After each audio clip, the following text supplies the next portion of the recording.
Beginning with the text, The Indian's New World by Richard White and The Middle Ground by James Merrill. There's two distinct viewpoints that are represented, one regarding the causes and one regarding the effects. To start out with Richard White's piece, in determining how interactions between natives and European colonizers actually took place, Richard White adds additional emphasis on hardships that Native American tribes faced as a result of colonization, the implementation of a new force of individuals. White describes the degradation of Native American tribes as a system in which three stages overlap that totally crippled their population, that made them basically survive rather than flourish. And the three that he focuses on are microbes that killed vast numbers of that killed vast numbers of Native Americans as a result of diseases. Secondly, being that traders who brought Native Americans into a new trade environment through the use and the incentive of European technology, which we'll talk about, that they became too dependent on. And settlers were able to freely develop land, and with it they constructed bridges, buildings, fences, roads, crops, and other improvements, which is one of White's quotes that I'll be referring to throughout the presentation. And all those things made the land comfortable and appealing to them, but foreign and unfamiliar to Native Americans. So to start off, the first thing was microbes that killed a vast number of natives, or diseases, which was one of the most profound disruptors within Native American communities. After European arrival and colonization in the Carolinas, disease patterns started popping up frequently, which Native Americans first correlated with Europeans and their godlike qualities, but eventually it was correlated to sicknesses such as smallpox. In swamps and wetlands, predominantly around the Chesapeake Bay, mosquitoes help spread diseases, which created a death trap for both Europeans and Indians. But the implementation or the prevalence of these virgin soil diseases had a more devastating impact on the Indians. I believe White states throughout his essay that the outbreak of the smallpox in 1759 wiped out approximately 60% of the natives, but he explains and focuses on the impact of the loss of memory and past understandings was just as devastating as a significant loss of numbers. In a matter of weeks or even days, the presence of a new disease could wipe out what White refers to as deep pools of collective memory that grew shallow, and some dried up altogether. So in a sense, White talks about how sickness killed the future, basically halted these lines of Indians from past generations to future generations.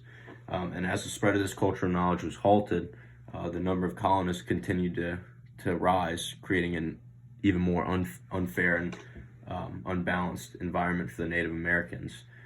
So in order to practically start over, Native Americans were forced to move and migrate to foreign territories and to assimilate their culture with others that surrounded them. In addition to disease, the second thing that White talks about, which forced Indians to restart their communities, was the fruits of European technology. As a result, it made Indians lower their self-sufficiency and economic independence, which you talked about in your response, as long as fellow classmates. And it proved to be a rather unfortunate outcome.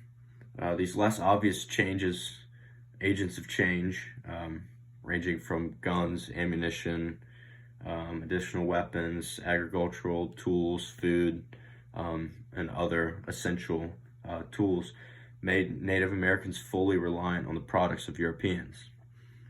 So I know White discusses the big hindrance to this was not the goods themselves, but rather that um, Indian communities were not able to adapt and understand these mysteries of manufacture that White emphasizes.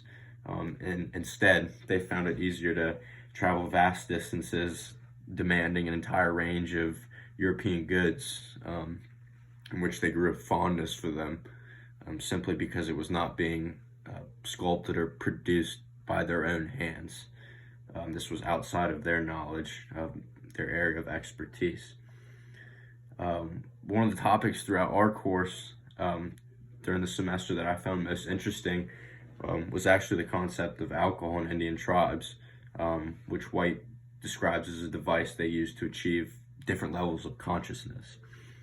Their fondness of liquor was only consumed in quantities to stupefy them, probably like most Americans during quarantine, which could lead to the formation of hostile intercultural relationships, or even murders out of the inability to control themselves under the substance. Regarding other European goods, Indians were described by the Whites as rather picky shoppers. The Indian need and desire for a specific and simple good created a high sense of market competition, leading to possible threats, and the development and the eventual implementation of force in certain scenarios. Native Americans had a rather unquenchable thirst, I guess you could say, for European supplies, and they simply couldn't live without the assistance of the English. So in a sense, this caused self-sufficiency to the point of becoming a sheer memory for the Indian tribes. And the last thing, number 3, as Indians were described as rather unpleasant neighbors, but they were being described so by a European force that was basically reconstructing the land as the Indians knew it. The development and the focus of on the growing of communities' physical attributes ruined the Indians' way of life that basically relied on the environment for their everyday needs. Conflicts developed over hunting territories, and game was drastically reduced, causing many Indian tribes confusion and utter terror and fear as they tried to adapt to the white settlement. As a result of constantly living under this fear and uncertainty, many Indians simply ventured out to new terrain that awaited them, which is where they hoped that they could preserve their cultural existence in this rapidly changing world. The Indians adopted a mindset of simply surviving, not only enduring, not successfully thriving or flourishing. And despite almost losing everything, one of the big things that White emphasizes is that their importance and significance in the founding of America goes rather unnoticed. As one of the most fundamental concepts of America's formation, the Native American population was forced to succumb to European ways, in which they eventually retreated to reservations with the sole intention of preserving their tribe's core elements for future generations.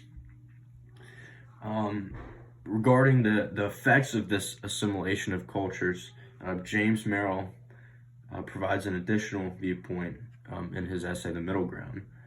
Both the Native Americans and the French feared each other, such as the French seeing Indians as barbaric, calling them savages, and the Indians seeing the French as unpredictable and potentially dangerous, which caused this so-called middle ground to develop. In an attempt to develop a justified, more civil way of behaving, the Indians and the French resulted to the formation of order rather than the implementation of force. In an attempt to convince each other that their viewpoint was right on a wide variety of issues ranging from sex, marriage, violence, material exchange, the Indians and the French negotiated and discussed these issues, which led to an eventual tolerance and acceptance for one another as they lived amongst each other under the same set of guidelines, rather. As Indians clung to their minimal cultural traditions, which one of Merrill's quotes that stood out to me, he describes it as infants sucking the breasts of their dead mothers. These social interactions created a hostile and rather confusing environment, which required the acculturation of Indian tribes to ensure their survival. And after reading your comment on the post regarding the middle ground, I was rather unaware of the exact definition of acculturation, but after looking it up, it perfectly describes the main focus of this essay, which is to explain the assimilation of Indian culture for survival purposes. The prevailing culture, or rather the French culture, allowed Indians to assimilate their viewpoints, but very few were actually successful. And many, in fact, the disputes, emerging concepts were hardly understood, and success occurred in an accidental rather than intentional manner. At least that was the case for most scenarios. While hoping to preserve and possibly enrich or enhance their culture for future generations, the Native Americans placed sole reliance and dependence on French cultural boundaries, as they did with European goods, which led to their decline by utterly depending on the stability and reliance of another nation that lived among them.